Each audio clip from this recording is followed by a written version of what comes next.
Good afternoon and welcome to Business. My name is Sandra Sinamapenu, and the Ghana Mine Workers Union has welcomed government's decision to undertake special audits of operations of mining firms in the country. The union says the Ghana Revenue Authority should carry out the exercise if these special audits will help increase revenue. As part of government's new measures to rake in more revenue, Minister of Finance Ken Ofori-Atta during the mid-year budget presentation indicated that government would audit various multinationals including mining firms.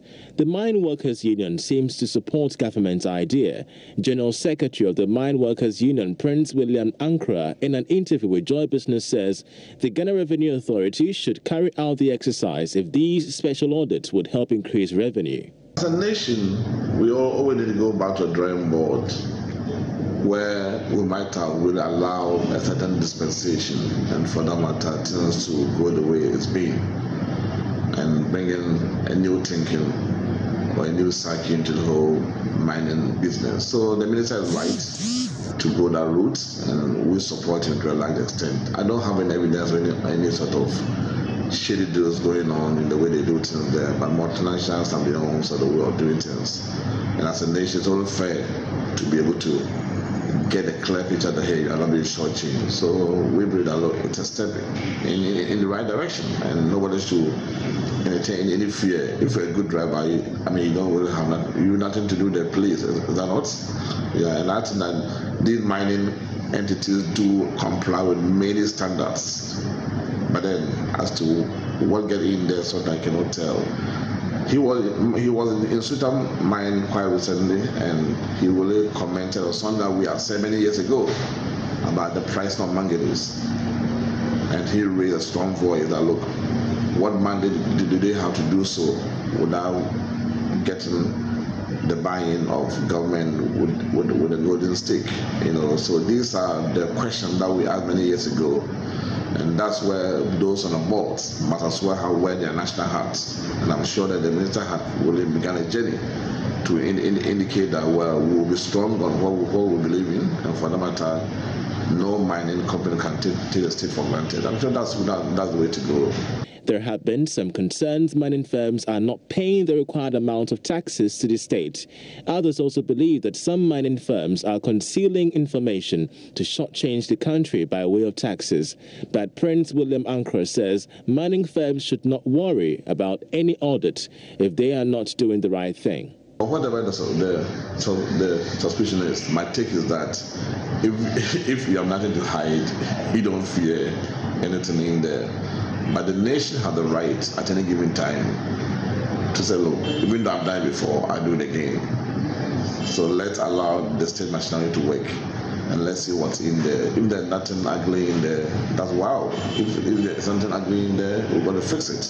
So I'm sure that we might just minimize the talk and really allow the machinery to work. Government has vowed to be tough on its tax compliance measures.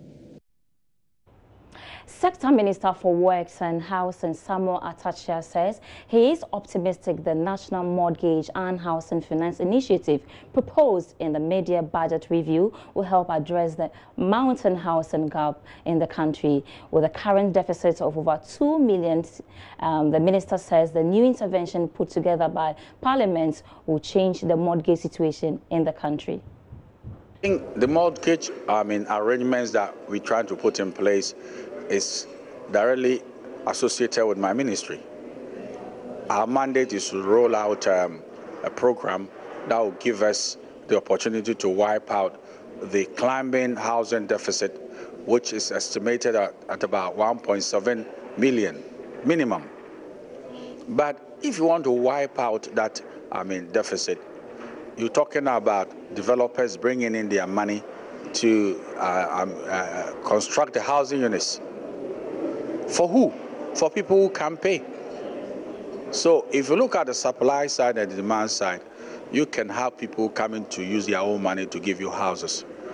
But the off-takers, for one reason or the other, will not be able to buy the houses. That's why it's a categorical imperative that the president wants to bring about the paradigm shift So for the first time in this realm called Ghana, we should have a credible mortgage arrangement. That is to say, an arrangement in which a middle-income individual, or even a low-income individual, to the extent of his taste and income, will be able to sign onto a mortgage system and pay part of his income to service a mortgage debt, and over a stretch of time, say 20 years, will come to own one-bedroom house, two-bedroom, as the case might be. If you're unable to do that, we don't have a future in terms of wiping out the housing deficit. So the final funeral rites of former Vice President Amy Arthur is currently underway at the Accra International Conference Center. He will be laid to rest tomorrow, but before his position as the Vice President, he was the Governor of the Central Bank and championed a number of positive developments. Here's a highlight of some key developments during his tenure. During his tenure, he was instrumental in the operationalization of the Non-Bank Financial Institutions Act 2008, Act 774 for savings and loans companies, which saw the minimum capital requirement of this category of microfinance institutions increase to 7 million Ghana cedis. During his time at the Bank of Ghana, he also oversaw the smooth merger between the Trust Bank and Ecobank Ghana. This merger was in response to the increase in the minimum capital requirement of banks in Ghana from 60 million cedis to 120 million cedis. Although plans of the merger began before his tenure, it was finally concluded under his administration. Rates at the 37th MPC press conference, which was his first and was held on November 2009, were put at 18%, down by 18.5% in September 2009. At the end of his tenure, the monetary policy rate was at 15%. May his soul rest in perfect peace. And so that's all for Business Now. There's more business news on the marketplace with Emmanuel Abajibiafe. My name is Sandra Isenamapeno.